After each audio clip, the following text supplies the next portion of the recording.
Next up on the Destiny and Purpose podcast. Welcome to the Destiny and Purpose podcast show, season 3. I told you all this season was going to be phenomenal. Today, I have with me one of my best faith friends. Let me tell y'all, she is none other than the provoker. I am telling you, she has provoked me out of some situations, okay? Even so much so to talking to a camera, getting in front of Facebook Live and everything that I do. It was her that said, friend, you need to come on every Friday. You need to keep going. I don't care if it's 2 people. I don't care if it's 5 people. You need to keep going. And I am telling you today, if you ever wanted to be provoked, this is your moment to tune in right now. I want to present to you none other than my friend, Lady Laurona Phelps. How you doing, friend? I am doing amazing. Ooh. And Pastor Nikki, I have to tell you this. Mm-hmm. I think it's totally dope for me to be sitting on your platform dope. right now. It's dope, I'm friend. so glad to be here. I am so glad to have you. You are a busy woman. You have just finished one of the greatest conferences It was in Georgia. Pretty Let me tell you, I told you getting ready to take over before we even went to the arena. I told you. I said, listen, it's about to be lit. And I am telling you, you have grown from one level to the next, like right before my eyes. And I'm so happy that I get to be on the front row. I get to watch it. And not only am I cheering for you, supporting you, but you have taken not just me, but some of your other friends along the journey. One of the things I love about you, you say, this is not just my stage, this is our platform. And so with that being said, I wanted to make sure that I kick off this season with you because you didn't forget me. Wow. So thank you so much. Listen, my first question I want to ask you today is, you are the author of the book entitled From Pain to Purpose. And from that, you launched a conference entitled My Pain is Pushing Me into My Purpose. Tell us a little bit more about how you allow pain to promote you. Well, listen, I cannot sit here and lie and say I allowed it. Wow. Now that's good. As a matter of fact, I posted this on last week. I was literally thrust into this. Wow. It was nothing I signed up for. It was absolutely nothing I was looking for. Wow. I didn't wake up one morning and say, hey, I would like to be a part of a club of mothers who have lost a child to gun violence. I was not looking for it. I did not want it. As a matter of fact, that was your 5 o'clock sitting at the dinner table discussion when you watch the news. This won't happen to me. It can't knock at my front door. I'm exempt from this. I wasn't looking for it. So to say what allowed it to happen, I was not looking for it. I was literally, Pastor Nikki, thrust into a role that I did not ask for. And I found myself in a place of having to yield that place of disappointment, that place of hurt, that place of pain. Can I add shame to that? That place of shame, trying to explain how in the world would this show up at my front door while I'm serving, while I'm committed, not when I'm in the world. Not when I'm doing everything I wanted to do. I was literally thrust into this.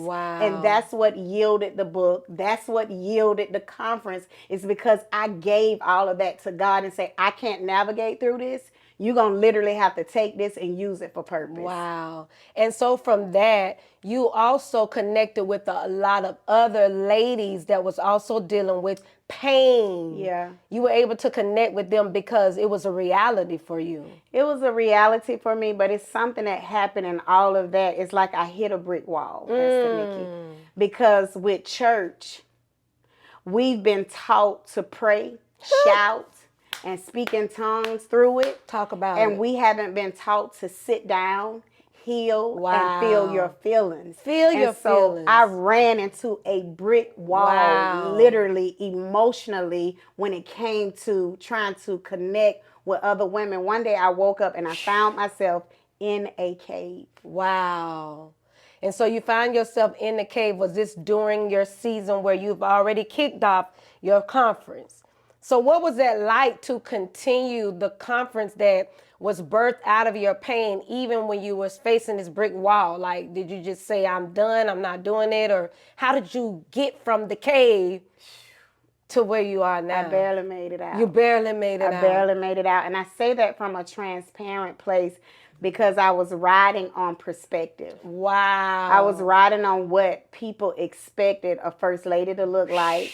I was riding on what people expected, what a leading lady, somebody in entrepreneurship, because leading doesn't always come from a place of church. That's right. Leading in the marketplace, That's all right. of those areas, I rode on perspective. What do people think I should be doing? What is people's perspective of strength? And I did not take time to feel my feelings. Ooh. And so with that, I literally found myself in a cave experience. I knew how to come out and perform.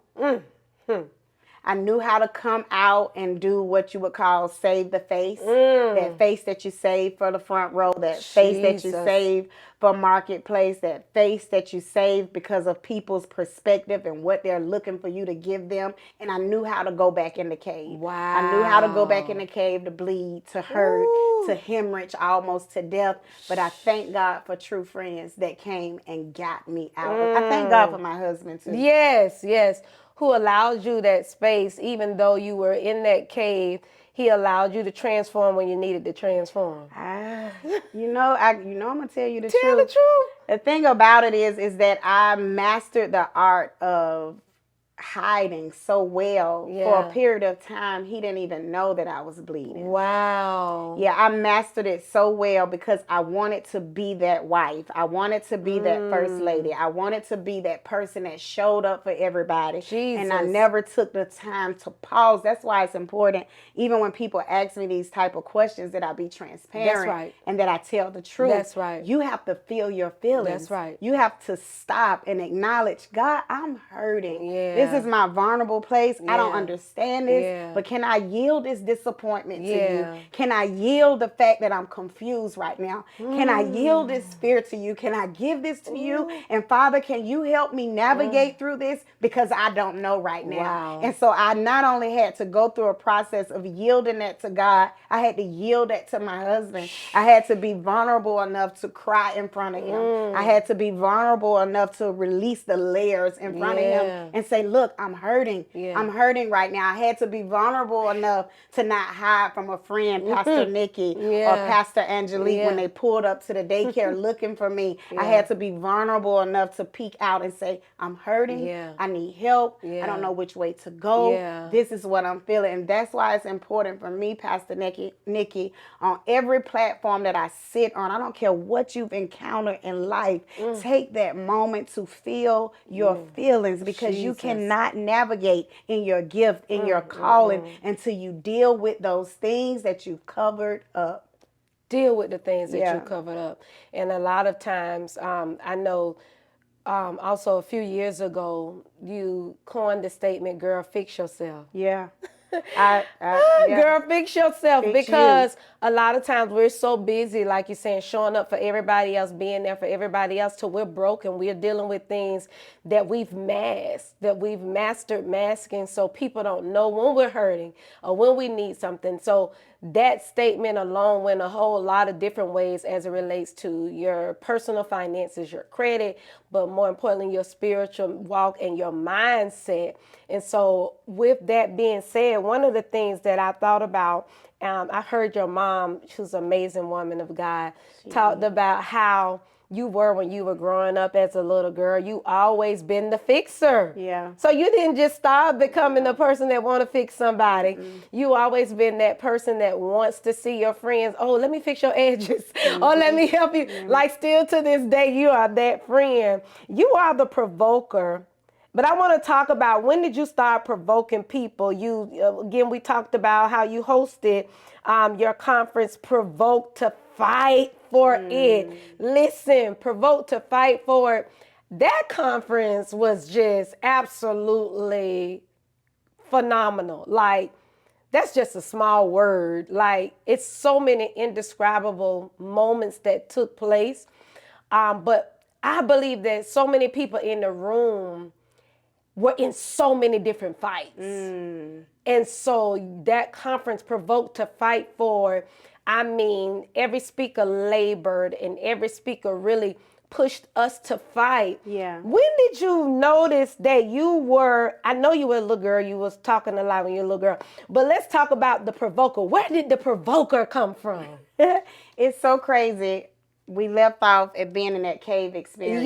Yeah. And I didn't know it at that time, but I was literally being provoked by a group of friends and my husband. Yeah. I remember one of our friends telling me, she was like, Lady Phelps, this is not it for you. Because I got into a place of being settled at the school. I'm like, okay, I'm good. I'm not coming out of this cave. I'm functioning well. So guess what? I'm staying right here. I'm not trying to go on any platforms. I'm not trying to do anything else. But something happened. Something happened, and I'll never forget this witty idea that God took. After being in a room with a group of leading ladies, something broke on me that night, and my life was never the same. Yeah. You were in that room, Pastor Nikki. But after that, God gave me this witty idea. I didn't want to give turkeys to the ladies at the school. Yeah. I'm like, I'm not giving out turkeys. Everything I do is different, and I'm not giving out a turkey, and I'm not giving out a ham. So I came up with this witty idea, Mac and money. Yep, and so I gave Mac and money to all of the young ladies who are beautiful teachers at our school. And God gave me this witty idea, go on live for 30 days. And I was pushed by a spiritual daughter. I want to make sure that I give that back to her. She was like, Lady Phelps, you should go live. And I fell into the trap. I was being provoked. I didn't realize it. And so all of a sudden I'm doing these lives. I'm like, I'm tired of being scared. Yeah. I'm tired of being controlled by what people think. Wow. I'm tired of letting my southern accent hold me back. I'm tired. Like, if she can do it, I can do it. You know, and that's the place I was in. I'm like, in the world, I was dominating. Now I'm a Christian, and I'm in the corner, and I'm not dominating, and I'm not taking my rightful place. I have a problem with that. Wow. And so something like literally snapped in me. And I remember being in that moment. And I remember the first day, Pastor Nikki, I said, let me provoke you. And this witty idea downloaded from heaven. And it became a provoking moment. And every Tuesday and Thursday, I sat at my kitchen table. No fancy lights, no backdrops. I wanted all of that. I'm still trying to figure out how to put that little name. And put the little tiny little lady at the bottom, the little Lady Phelps. We got to help you out. All of that. But God said no. Yeah, do it. He said, no. You can do all of that. Follow my instructions. The problem is that we get off track and we're so intrigued with what everyone else is doing that we forget our assignment. And my assignment, because God was breaking something in me, my assignment was to sit at that kitchen table Tuesday and Thursday and to build something and literally get it out of the mud. Because what I realized, Pastor Nikki, and not only for me, but everyone that is watching, God is literally getting the credit for what he is doing in our life. Man won't be able to get it. People won't be able to get it. What God is doing for Pastor Nikki, Lady Laurona Phelps, and everybody attached to us, God is going to get the credit. He said, sit at this table and I'm going to get the glory in this. And I'm going to be a provoke from the ground up. And that's what he did. That's how we got to provoke. Wow. A witty idea. A witty idea. Downloaded from heaven. Wow. God blessed it. He literally said, I'm going to blow on this. That's what it did. And that's what it did. And it's so amazing that you were in a posture to receive the witty idea. Because you know how many people get ideas, but they never act on them. They never moved on them because they think they're not enough. But one thing you said was, I was tired. Of being scared. Being, looking at myself. I can't be like this person. I got what it takes. If they can do it, I can do it. And because you got to that place and because you were able to receive the witty idea, so many thousands of people are being provoked weekly. I looked around that room Friday night and I knew the seating capacity, what we did. We was like, okay, if people needed to sit on the floor, fine. But it would be 1,000 women and men in this room. And I don't know if you noticed before I took the podium, I stopped. You stopped and I looked around the room. Yeah. And I said, wow, God. Yeah. And I could literally hear him whisper to me, I told you, trust the thrust. Trust the thrust. Yeah. thrown into it, didn't understand it in 2013, did not understand that burying my son would yield thousands of souls to the Lord. I did not see that. I did not. It was paralyzing.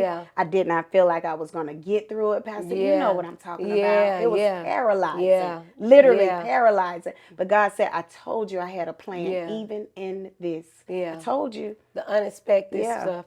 And one of the things that I know I talked about earlier, but one of the things that you and I share in common as it relates to that pain, your son and my late husband passed away on the same day.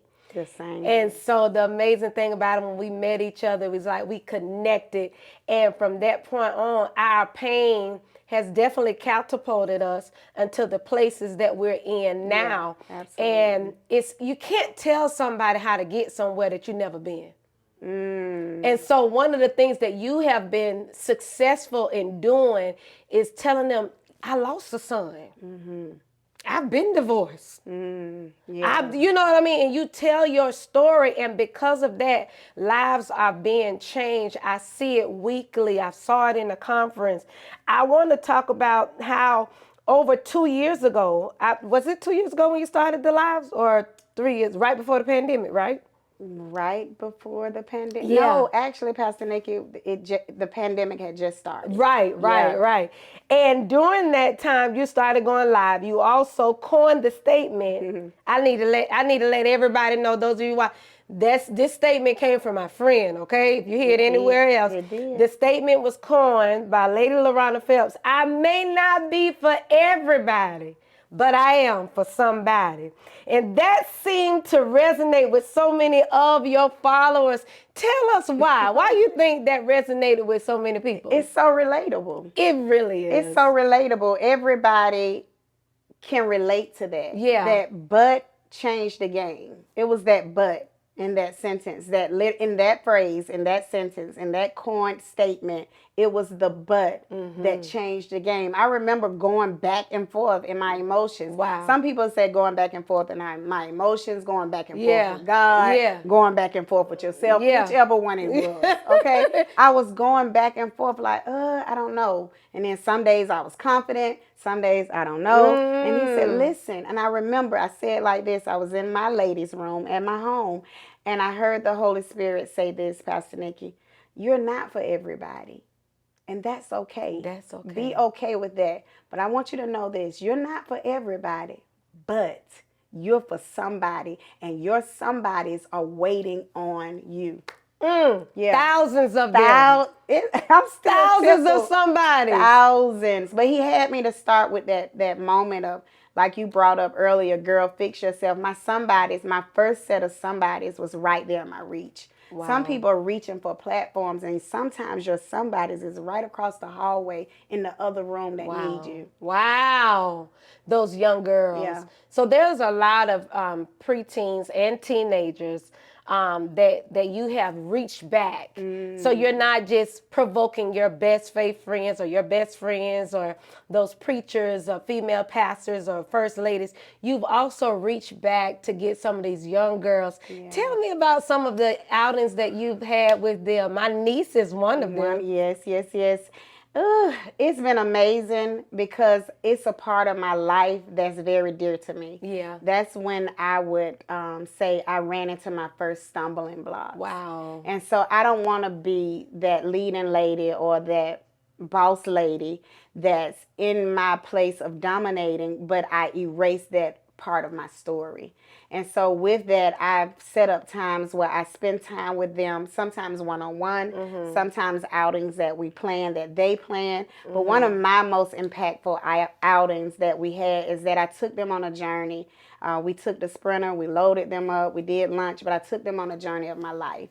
And I went to the very house that I began to make the wrong decision. Wow. One decision can throw your entire life off. So I went to that house. I told them to jump out of the Sprinter. I said, come to this house. And I gave them the story and the day and the time that I made a decision that would change my life forever. Wow. And so I will never forget that because it was so impactful. And as I looked around those girls, tears were literally flowing down their face. I told them I walked into West Fulton High School with every intention of doing the right thing. Wow. But one decision can change your entire life. Wow. So that is an outing that I never forget. What are the age groups of those girls, and can other parents partner with you for you to coach their girls, their young girls? Because we always get coaches, grown-ups, adults. But what about these young girls that's looking for a Lady Laurona Phelps? Absolutely. The ages is anywhere between 12 to 21. Okay.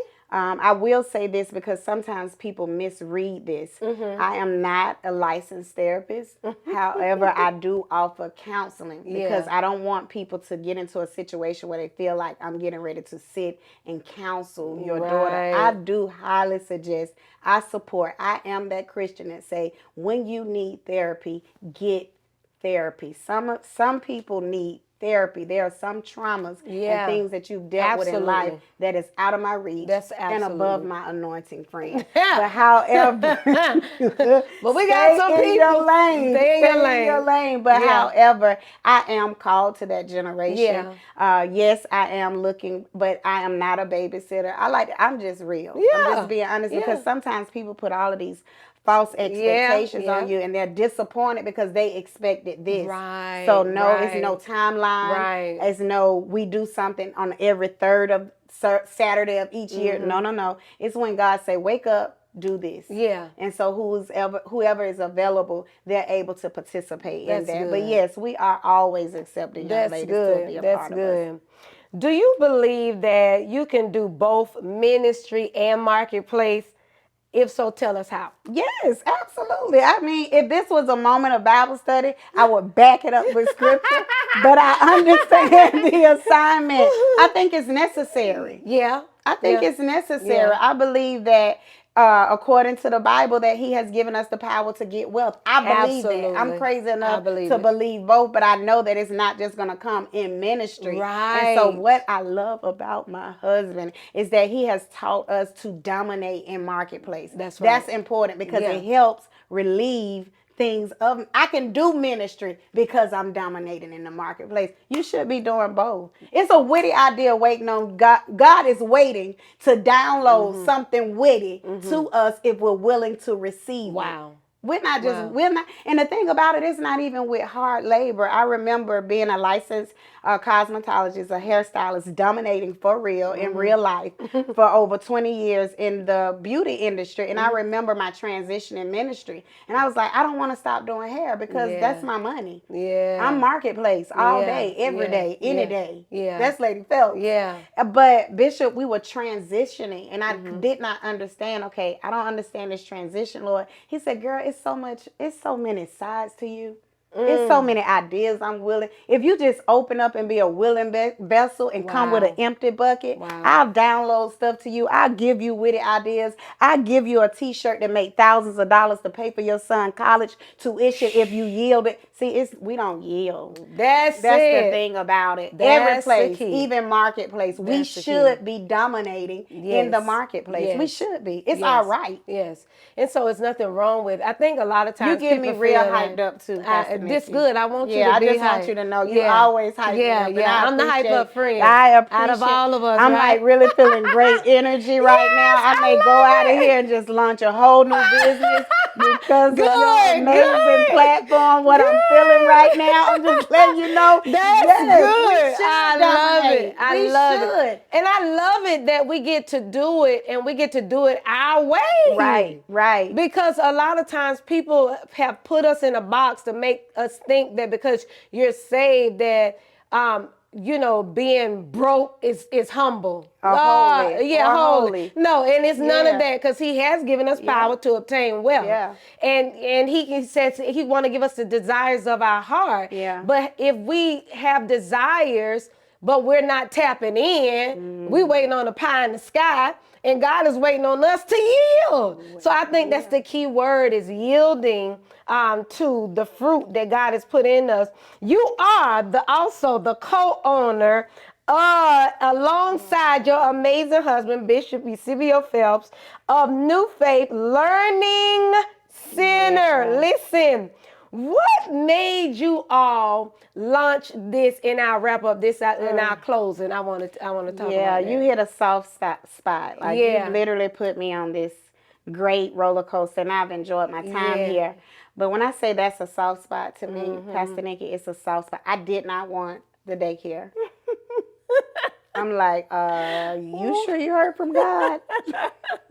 Like, this is not making sense. What about a beauty spa? Yeah. And it's amazing that Bishop literally heard from God, and we opened up New Faith Early Learning Center. He did it. One of our spiritual daughters, amazing. I was like, oh, she got to be against me. Like, why is she behind this vision? Like, she got to be against me. In my feelings, crazy. Yeah. Couldn't see what God was getting ready to do in my life. Yeah. And though nothing could ever replace Sammy, you talking about double for your trouble. Wow. The love that I receive when I walk into that center from those kids, Pastor Nikki, when I say you hit a soft spot, I don't have to be there. Yeah. But you can pull up any given day, and I'm in a classroom. I'm in the center because I love it. And those children literally saved my life. Yeah. So, we're dominating in that. We're getting ready to launch another one in Birmingham right now. So I'm really excited.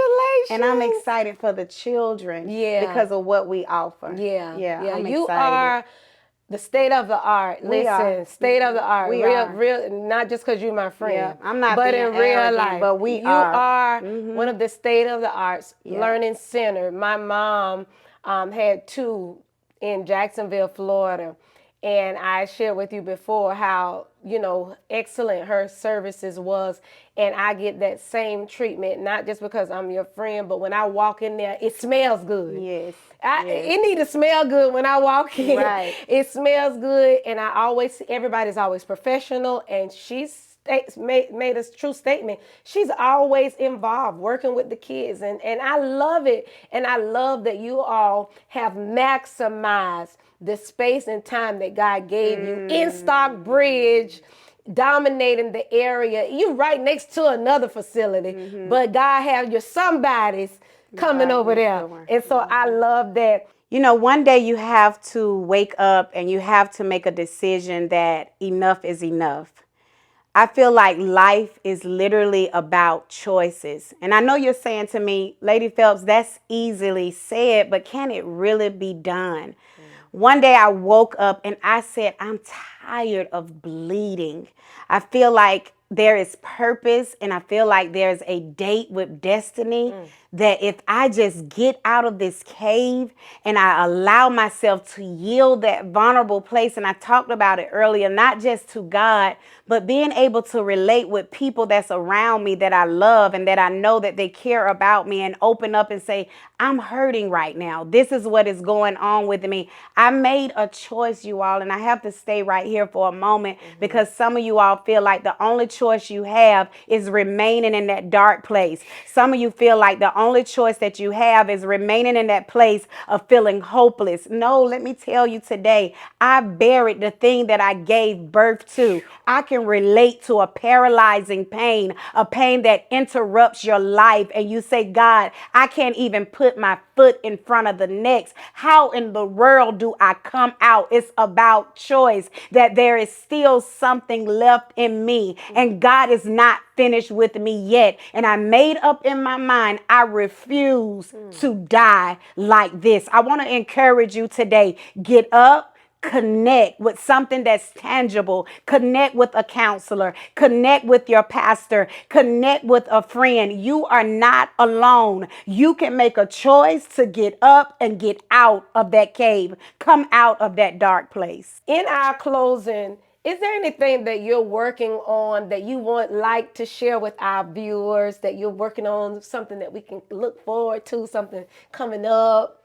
You can look forward to Provoke. Provoke 24. We're coming. Listen, Pastor Nikki, what God has downloaded for Provoke 24 is unbelievable. Wow. Leading up to it, we do the prophetic push night that's in November. Yeah. And we are working on, first time ever told on this platform, we're working on a Provokers retreat. a time to fall back. God showed me, he said, retreat doesn't necessarily come off like it should be.